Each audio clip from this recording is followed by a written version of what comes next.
எல்லாரும் எப்படி இருக்கீங்க? எல்லாரும் எங்க சேனலை பாக்குறீங்க, மறக்காம சப்ஸ்கிரைப் பண்ணிட்டு எங்க வீடியோவை பாருங்க. இன்னைக்கு வந்து வெள்ளை பூசணிக்காவில் நான் எல்லா டிஷ்ஷுமே செஞ்சு வச்சிருக்கேன். என்னென்னலாம் செஞ்சு வச்சிருக்கேன்ட்டு வாங்க பார்க்கலாம்.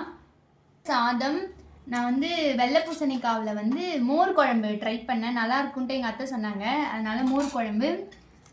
வெள்ளை பூசணிக்காவில் வந்து அவியல், அப்புறம் வெள்ளை பூசணிக்காவில் வந்து அல்வா ரெடி பண்ணியிருக்கேன். இந்த டிஷ் வந்து சூப்பராக இருந்துச்சு, உண்மையாலுமே நான் ஃபஸ்ட் டைம் செஞ்சேன், நல்லா இருந்துச்சு. அப்புறம் வந்து உருளைக்கிழங்குலாம் வறுப்பாங்க இல்லையா, அதே போல் வந்து வெள்ளை பூசணிக்காவை வந்து வறுத்து வச்சுருக்கேன். இதுவுமே நல்லா இருக்கு, உருளைக்கிழங்கு மாதிரியே டேஸ்ட் கொடுத்துச்சு. எங்கள் வீட்டில் அங்கே முன்னாடி ஆள் வேலை செய்கிறாங்க இல்லையா, அவங்களுக்கு வந்து வெறும் வெள்ளை பூசணிக்காவிலே செய்யக்கூடாதுன்னு சொல்லிட்டு அவங்களுக்கு வந்து வாழைக்காய் வந்து பொரியல் பண்ணிட்டேன். அடுத்தது வந்து வெள்ளை பூசணி ஜூஸ். இது வந்து வெயிட் லாஸ்க்கு வந்து எல்லாருமே குடிப்பாங்க, நான் குடிச்சு பார்த்தேன், நல்லா இருந்துச்சு. இன்னைக்கு சாப்பாடு எங்கள் வீட்டில் இதான். உங்கள் வீட்டில் என்ன சாப்பாடுன்னு எங்களுக்கு கமெண்ட் பண்ணுங்க. நாளைக்கு என்ன வெஜிடபிளில் நாங்கள் சமைக்கிறது அப்படின்றதையும் எங்களுக்கு கமெண்ட்ல சொல்லுங்க. பை.